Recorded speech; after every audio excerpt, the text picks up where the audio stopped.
Good morning, everybody. My name is Jody. My husband David John and I have a small farm in the panhandle of North Idaho.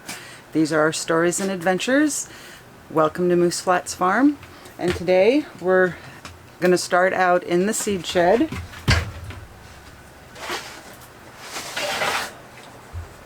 Because we're going to work on transplanting or up-potting the tomatoes and go through the process of how to up-pot your tomato plants.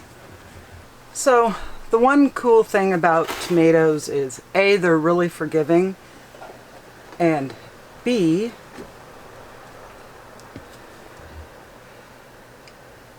all up and down its stalk are little hairs that when you plant them, you can plant them pretty deep, and all of those hairs will grow roots, so they just get stronger and stronger as every time you up-pot them or you plant them in the garden, because they'll have more roots. So let's get to getting these guys in their next pots.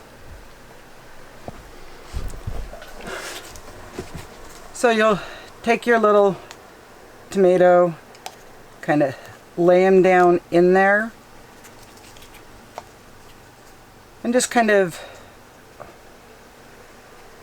because you don't want to bury any leaves, so I'll remove those two lower leaves and just kind of gently form him into a little bit of a C shape.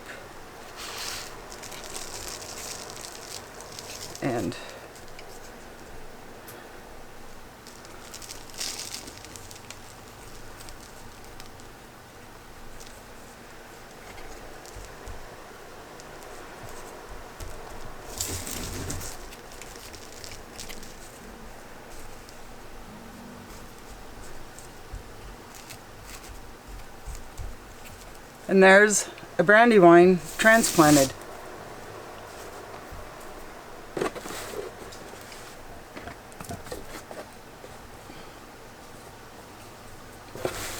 Go through and get another one out.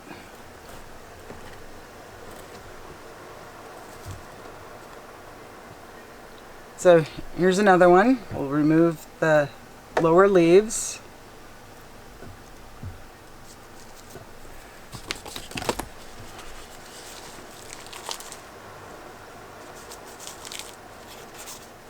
A little bit of soil in the bottom of our cup.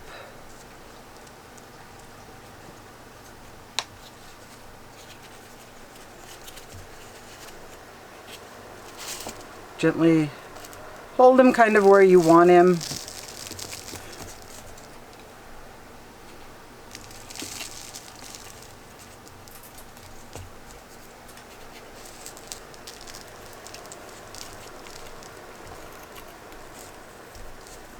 Lightly tamp the soil down.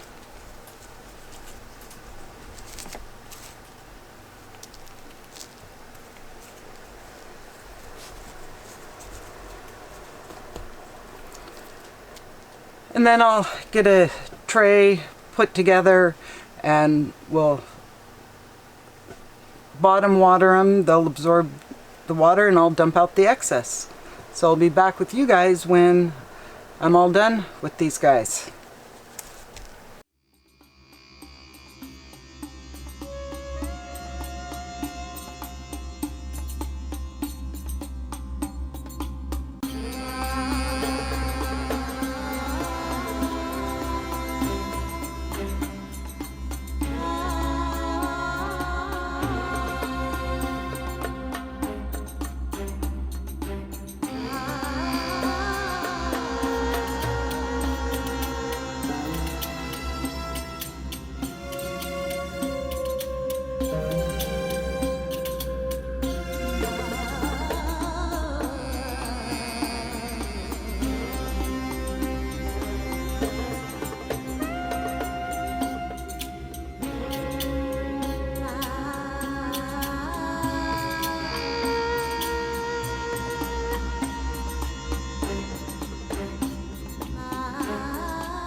Well, guys, we've got all the tomatoes transplanted. Show you what's over here, and then we've got to get the winter and summer squashes, get the seeds planted and on the germination table. But I've got all the tomatoes.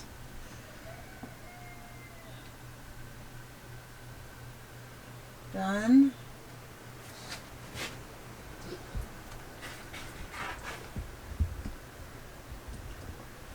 The basil over here is really starting to take off. So it'll have to be probably a couple more weeks, and then we'll be transplanting them.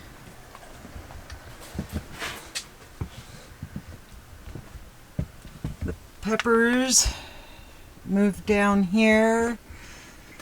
They're about due to be transplanted probably next week.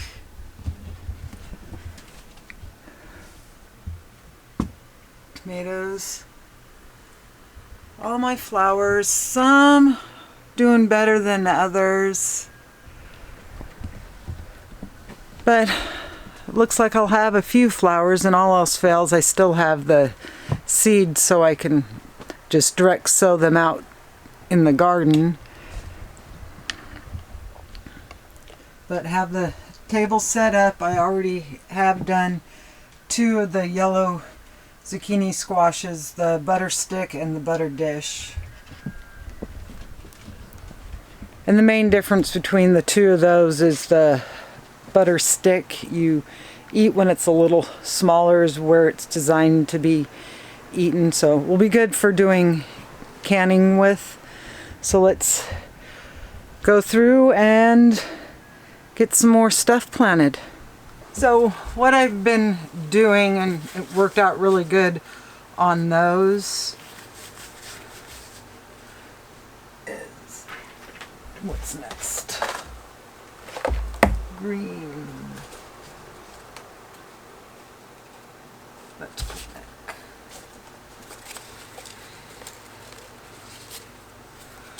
So what I've done is I've already gone through and made all the labels for everything. I'm planting 15 of each thing, so this will be 15 of the green zucchinis, and I have on the back side put an S for summer squashes, and then like this one here is a Hubbard squash, and I've just put a W on the back for winter squashes, so when I go to sell them it'll be easier to let the customer know what's what. So what I've been doing is I've been just taking my pots, filling them up, lightly tamping the soil down, wiping off the excess, and because these seeds get planted at 1 inch deep, I'm just pre-poking my hole, go through and get all 15 filled up.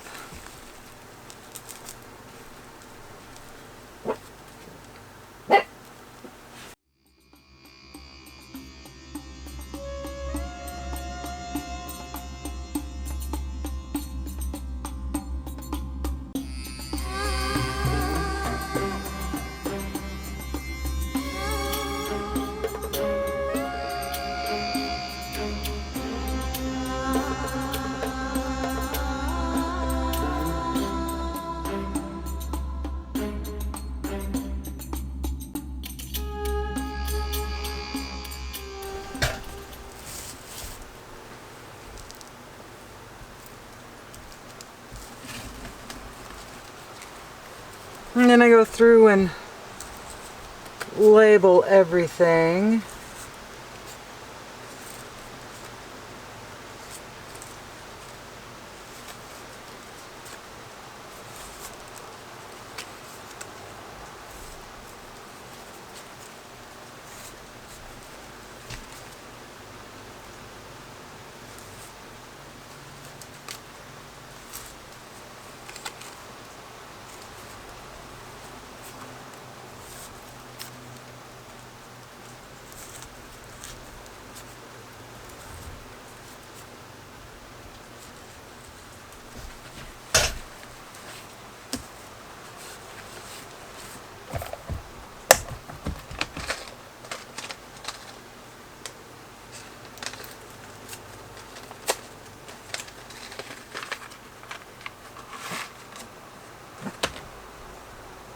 just drop the seed in.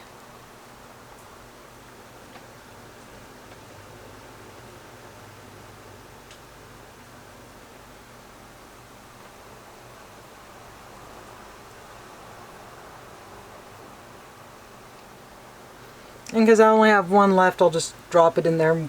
One will have a double one in there. And then put the soil back over the hole and press it down.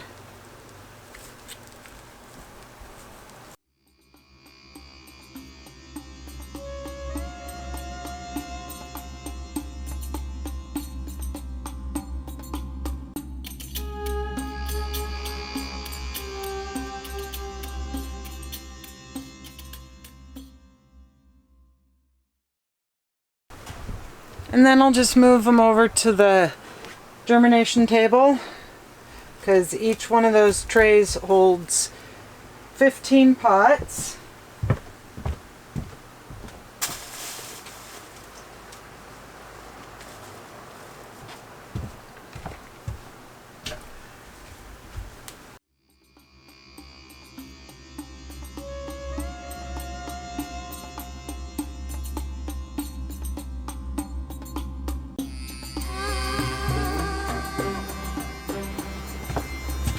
And then I'll just repeat the process for the rest of these, because I've got my winter squashes still to plant and my melons. So like I said, everything's got a label and a pot, and for the most part I am doing a mix of, like, these ones are going to be exclusively just for me, and these ones will be the ones that are for sale. So go through, get the rest of these planted, and hopefully there'll be a break in the weather and we can run up and check out the hoop house.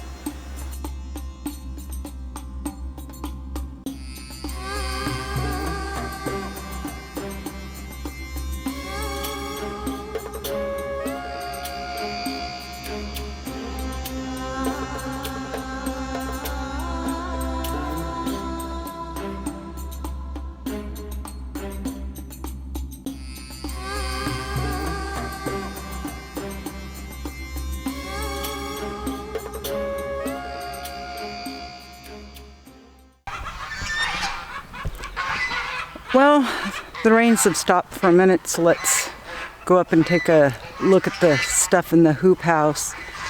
And David John and I, we did cut a window into the hoop house.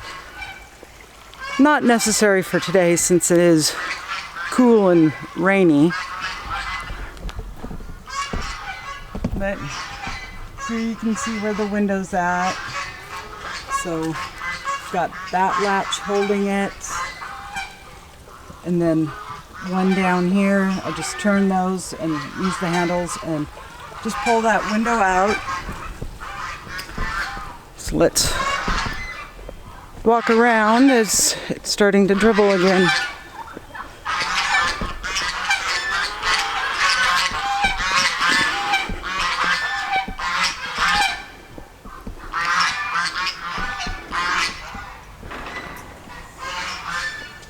And it is lunchtime for the birds, so they'll be noisy for a second, but we'll just run quick into the hoop house. So the hoop house has been in, I think, 2 weeks now, and everything for the most part is starting to come up, so let's go around and look at what I got. So it's no surprise, the radishes are coming up really good. I do have a few snowballs that are popping up, and some amazing cauliflower.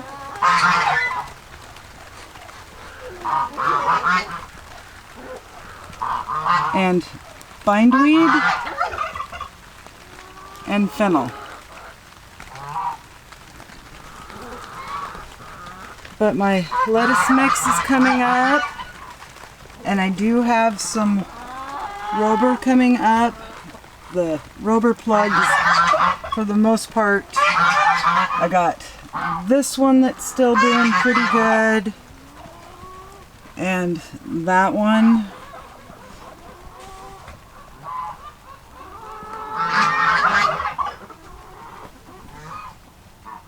But do finally have down here some carrots finally coming on, and I have some more rhubarb seeds kind of coming up.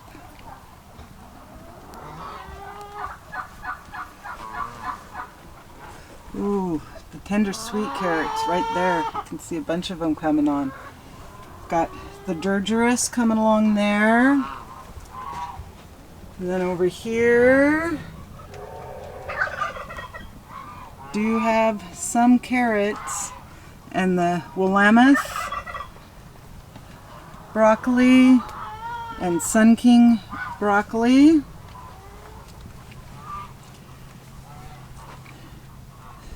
And you can see here, these are my beets. Got a couple of the Golden Acre cabbages coming on.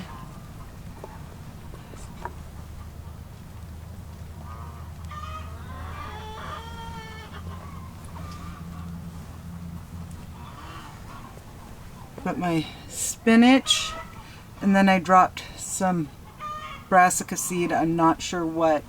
I'm going to assume it's the Copenhagen, because that's what's back there.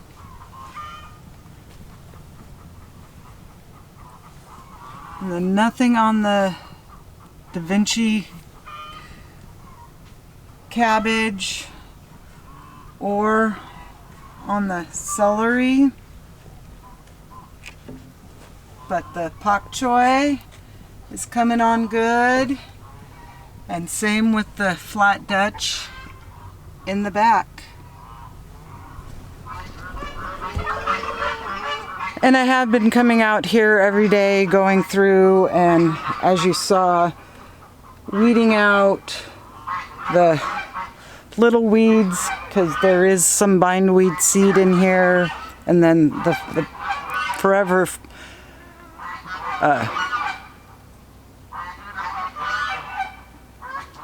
what is it? Fennel.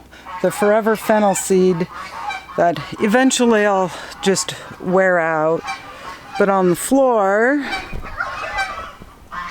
the mints are doing really good. The onions and thyme and rosemary. The little mini roses. The oregano and the little pansies. And more onions and little pansies. So over here at the window, we put in blocking on each side, just so that way the window doesn't fall in on us. And then a blocking piece down there. And David John was going to put a hinge on it so it swing out, but normally the fence is there and that really wouldn't work. And there's really not that much space to put the hinges on the bottom and have it lean out that way to vent out the top. So we figured the best for it would be just to have the removable window, which right now, yes, the fence is pulled off the back there because we have a fence across the corner there, so the birds can't go down into that area. So it is what it is, and it's always changing and evolving as we come up with better ideas.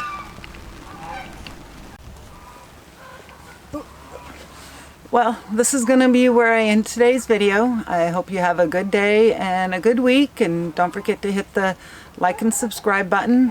Don't forget to, I know I say get your hands dirty, and then I've been wearing gloves, but the seed starting mix really dries my fingers out, and they just crack and are extremely painful. So at least when I'm doing seed starting, I try to remember to put the gloves on. So, but get your hands dirty whether you have gloves on or not, and start your own seeds. We'll be back with the next one. Bye.